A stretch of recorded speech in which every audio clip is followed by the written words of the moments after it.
right here we got killer thinks he planned the perfect murder. Let's see what's going on in this one right here, man.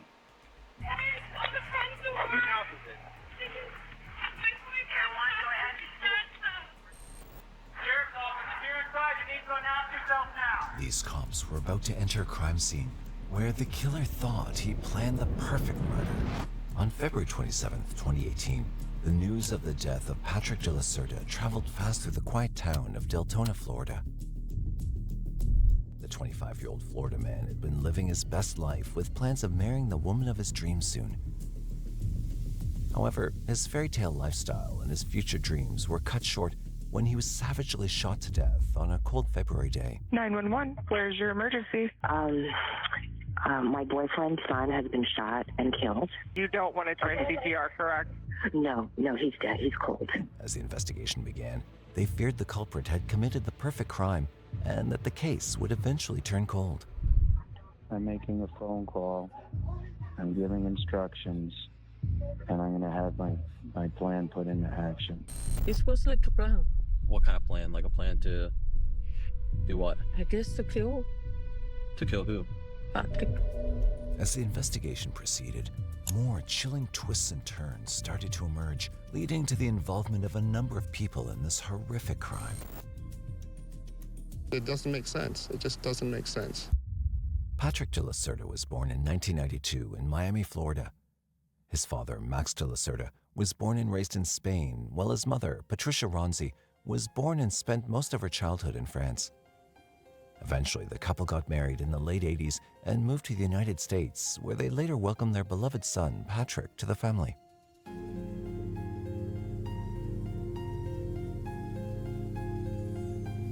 We were in a big yard, plenty of pets and animals and things to entertain ourselves with. Girls in the garden exploring, looking for bugs and animals and snakes and reptiles. Patrick's father worked in construction and was a specialist in his field. Still, the family wasn't considered to be rich, but had a decent living condition in the big city of Miami. After Patrick graduated high school, he decided to follow his father's footsteps into the field of construction. He continued with his studies as well and even enrolled in a reputed university. After 25 years of happy marriage, Patrick's parents announced they were getting a divorce while he was still in university. The divorce was, however, quite amicable. Patrick's mother, Patricia, decided to move to Deltona, Florida, where she soon remarried. Patrick, however, decided to stick by his father's side and continue working in the construction field together. The father and son were respected by everyone in Miami and were even sought-after professionals in the construction industry.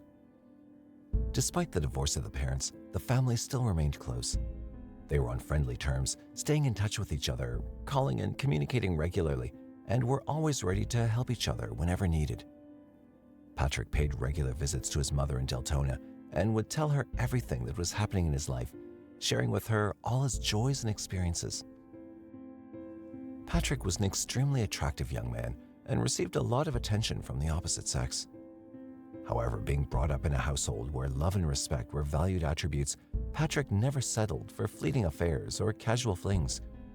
From the very beginning, Patrick hoped to find a girl whom he could date with the intention of marriage and starting a family. Fortunately for him, Patrick did meet the girl of his dreams on a casual dating app. He'd registered his name and profile on the dating site somewhat unwillingly after being hounded by a friend to join. One warm evening in July 2017, bored, Patrick decided to surf through the profiles of the girls on the app. While casually clicking through profiles, a beautiful brunette caught his attention. She had big eyes and a cheerful smile that completely enchanted Patrick. He decided to start a conversation with the stranger in hopes of building something more in the future. The woman replied to his text, and an easygoing conversation followed. The woman's name was Jessica Devnani. She was born in 1988 in the city of Orlando, located in the central part of Florida. After graduating from high school, she enrolled in a local university where she studied banking. She got a job at a bank branch in Orlando after graduation and started working there. Jessica was also smitten by Patrick and would constantly text him through the app for days before deciding to exchange numbers. Then they'd call each other every evening to casually talk about their day. The couple soon developed a sense of mutual admiration and trust and planned to meet each other in real life. The problem was that they lived in different parts of the state of Florida. In the end, they decided to choose a location that was halfway between the two. On their very first date, Patrick realized that Jessica was indeed the girl for him. Right then, he began planning a future with her in it. Jessica, although 4 years older than Patrick, was also completely smitten with him. As he returned back home, Patrick decided to call his mother to let her know that he'd found the girl of his dreams. They conversed for a while, and Patricia was really happy for her son. Patrick and Jessica's long-distance relationship continued for several months. The couple would rent a hotel room and stay with each other on the weekends while talking on the phone for hours on weekdays. Their relationship grew deeper, and finally, Patrick decided to take his next step. Patrick, desperate to live together with Jessica, decided to move to Deltona in December 2017. He bought a house near his mother's place and began preparing to welcome Jessica, although she couldn't leave work immediately to move in with them at first. On the eve of the new year, Jessica came to stay the night with Patrick in his house. Patrick had prepared fireworks for her in his backyard, and as she sat admiring the sparkles in the sky, Patrick got down on one knee and pulled out a ring. He asked her if she'd be his wife, and she immediately said yes. Just popped the question, and he's like, "Will you marry me?" And I was like, "Yes, of course." I wasn't expecting it. Patrick told her that he'd searched and searched for the perfect ring for her, but had no luck. So he'd ordered a custom ring from the jewelry workshop, an exclusive ring which he designed himself. 2 months had passed since the proposal, and the preparation for the wedding, along with a housewarming party to be held in the spring of 2018, had started in both the families. They decided to hold the grand wedding party either in Miami, along the shores of the Atlantic Ocean, or in Deltona at Patrick's mother's place. Everyone was happy, especially Patrick and Jessica. They were both looking forward to their future together, but fate had other plans. February 26, 2018 was a normal day like any other. Patrick had called Jessica that night before going to bed, promising to call her later the next day, but unfortunately, he never did. On February 27, 2018, Max de la Cerda, Patrick's father, got a call from a courier that he had a parcel for Patrick, but no one was opening the door. He added that Max's number was given as an additional contact number since Patrick wasn't picking up his phone. He felt as if something wasn't quite right, but since he was at work and couldn't go to check on his son or pick up the parcel, he decided to call Jessica. When Jessica told Max that she'd been trying her son's phone since the morning but got no response, Max immediately knew that something was wrong. He told Jessica to go check up on him, so she dropped everything that she was doing and rushed to Patrick's house. When Jessica reached the house, she saw Patrick's car in the driveway, which meant that he must still be in the house. Pulling out the spare key, Jessica began calling out to Patrick, but got no response. When she opened the front door, she was met with a horrifying sight. Patrick's body was lying near the entrance in a pool of his own blood. Jessica immediately called the police and Patrick's parents. 911, where's your emergency? My boyfriend's son has been shot and killed. When did that happen? I don't know. You don't want to try CPR, correct? No, he's dead. He's cold.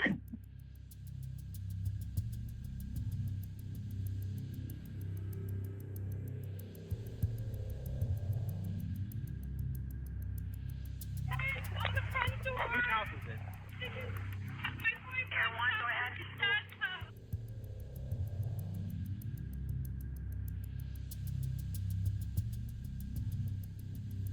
Sheriff's office, if you're inside, you need to announce yourself now.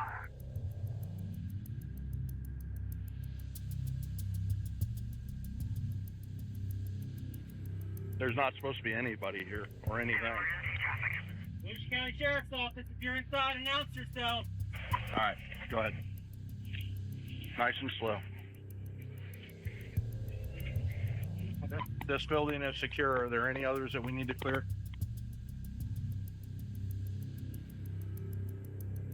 Start getting statements from the two initial victims. I know you're going to be doing crime scene.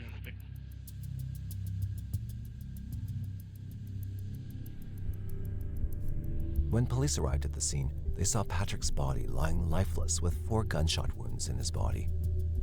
When the case reached the media, the people of Deltona followed the case closely.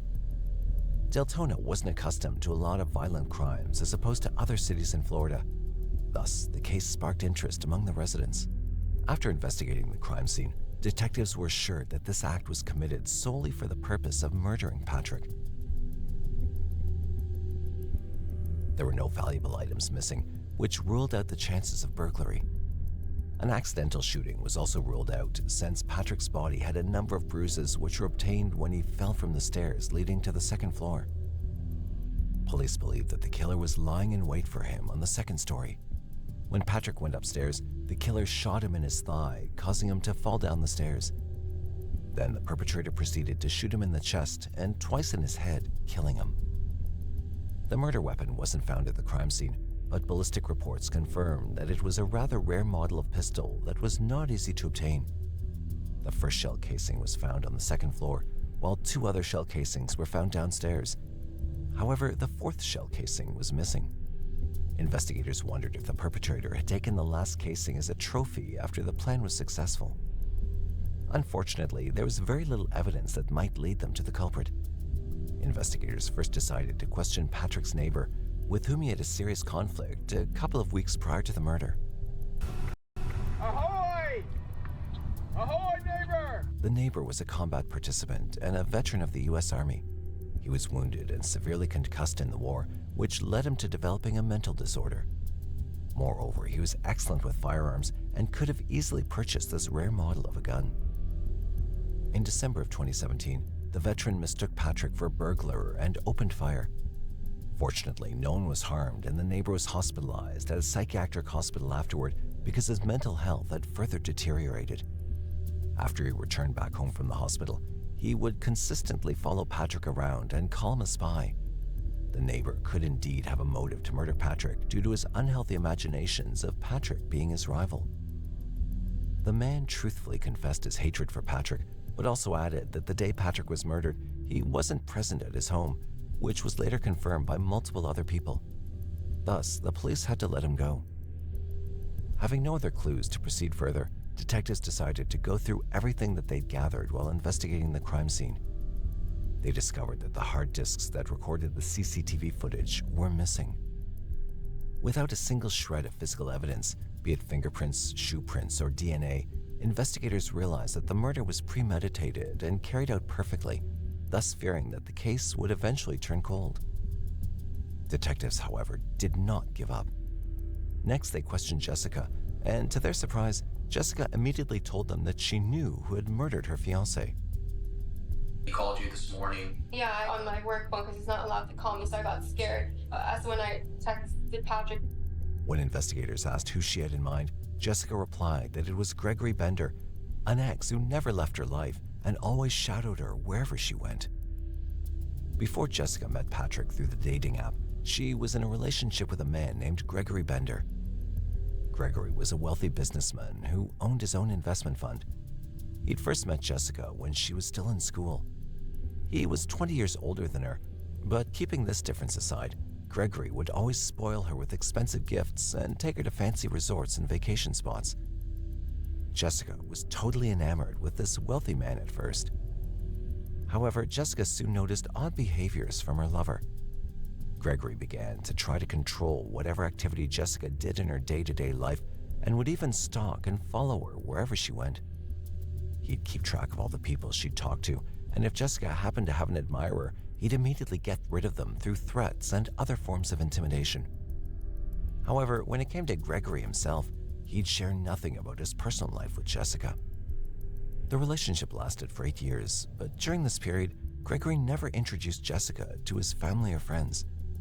They'd only meet, spend time together, or go for vacation whenever Gregory felt like it, and Jessica would never have a say in anything. Gregory would also never invite Jessica to his house, arguing that he was busy every time she brought it up. Jessica told him that she wanted to get married and start a family, and she'd break off this relationship if Gregory didn't have the same wishes. In response, Gregory gave her a ring, promising to marry her soon, but no plans were made after that. A huge twist was awaiting Jessica. One day, Gregory had a car accident and ended up being admitted to the hospital. When Jessica heard about the wreck, she immediately went to check up on him. While driving past his house toward the hospital, she saw that someone was home. She thought that his parents might be there and decided to stop by and grab some clothes and other necessities that Gregory might need while staying at the hospital. When she rang the bell, however, she came face to face with a woman she'd never seen before. When she asked her who she was, instead of replying, a woman asked her the same question. Baffled, Jessica showed her the ring that Gregory gave her, saying that she was his fiancée. The woman laughed and told her that she was mistaken because she was Gregory's wife, Damara Sanchez Bender. Kind of shocked. I kind of showed her my ring. I'm his fiance. And she's like, well, I'm his wife. And she showed me her ring. And I was like, what? After discovering Gregory's secret, Jessica ended things with Gregory, who'd been lying to her for more than 8 years. However, Gregory was not ready to let Jessica go. He desperately begged and pleaded with her, saying that he'd divorce his wife and marry her instead. Jessica decided to give him one last chance, but when nothing changed, she ended things completely. Tired of being treated as a mistress to a married man, Jessica longed for true love that finally landed when she met Patrick. When she and Patrick began their relationship, she told Gregory to never contact her again. Gregory, however, had different plans. At first, Gregory tried to plead his way with Jessica, promising her once again that he'd divorce his wife and marry her. But when Jessica didn't comply, his behavior started getting more aggressive. He'd often leave threatening texts and harass her. When nothing was working, Gregory decided to cross yet another line. He hired professionals to hack into Jessica's account in order to check on who she was communicating with. That's when they came across Patrick de la Cerda, who at that time knew nothing about this man. Gregory had also wanted to meet up with Jessica one last time. She agreed, thinking it would be a casual meetup, but after sitting down with him in the restaurant, Gregory kept touching her hands and thighs. Jessica, upset by this behavior, got up and left. Apparently, Gregory had hired a professional to take videos of them in secret while setting up the meeting with Jessica. Later, videos of them were sent to Patrick, which resulted in the couple's breakup. Soon, however, they reconciled, and Gregory realized he had to figure out a different plan. He decided to choose Patrick as his target. He would message me saying if I didn't leave Patrick, he would harm Patrick. After completing his background check and obtaining his number, Gregory started to send threats to Patrick as well. He was trying to force him to break up with Jessica and stop calling her his fiancée. Patrick, however, did not react at all to the threats. He believed it would all cool down once he realized that he was not going to get Jessica back and needed to move on without her. Don't worry, baby. Don't stress about it. It's no big deal. I'm not going anywhere. There's nothing else he can do. Jessica, on the other hand, was terrified because she knew that Gregory was rich and had loads of connections. He also had a huge collection of firearms in his house. Jessica even suggested to Patrick that he should break up with her in order to not escalate things, but Patrick didn't want to do that. Instead, the couple decided to go to the police with evidence that Gregory was stalking and harassing them. They obtained a restraining order against Gregory, and he also had to surrender all his firearms that he had in his house. Things seemed to calm down after that, and the couple went about their daily lives as normal. But Jessica was not convinced and begged Patrick to install CCTV cameras in their house, which he did. In the meantime, the couple happily distracted themselves from the terrible events by preparing for their upcoming wedding. Jessica was looking forward to marrying Patrick, especially after years of lies and heartbreak when she was with Gregory. Yet, when she got a call from Max on February 27, 2018, everything came crashing down all at once. The police couldn't just arrest Gregory, and there was no evidence. Having run out of clues or leads to follow up on, investigators had little to go on. That is, until they received a call from Damara Sanchez Bender, Gregory's wife, saying that she had important information to share regarding the case. I read something about getting close, driving in the car, getting over there, or sees how many cars are. It was like a plan. What kind of plan? Like a plan to do what? I guess to kill To kill who? Patrick. What did it say? something about go there. I need to remember the clothes, to see how many cars are there, take the cell phone and stuff like that. I confront him and I asked him, and he said it was a fantasy. Damara, who was planning on divorcing Gregory, told detectives that just a few days before the murder, she'd seen a strange notebook on her husband's desk in his office. When she peeked into it, she saw a detailed plan of a stranger's house, along with notes above the diagram. She didn't pay much attention to it at first. However, a few days later, when she saw the news of Patrick's murder along with a picture of his house, she decided to call the police. This gave enough probable cause for the police to check Gregory's house thoroughly. As they were investigating the office room, they found the notebook that Damara had described. However, the pages with a plan written on it were torn out. Fortunately, the police found those very pages inside the trash can lying next to the table. Apparently, Gregory was confident that his house would never be investigated since there was no evidence against him, and perhaps didn't bother to get rid of the papers. While examining the papers, investigators saw the Yeah, Diddy had some shit in his house that he ain't supposed to, cause like, come on, like you couldn't throw the piece of paper away, gang. You was that lazy, like, yeah. Crazy as it may sound, Diddy had something in that house. detailed and thought-out plan that Gregory had made. He'd been preparing for a couple of months in order to perfectly carry out the crime. He even wrote down notes reminding himself to turn off his phone, use gloves, and lubricate the soles of his shoes in order to not leave any evidence behind. From the records in his notebook, it became clear that Gregory knew everything about his victim and had been following him for months. He knew the exact time that Patrick came back home and the presence of CCTV cameras in and around the house. He also made sure to dispose of the And still got caught.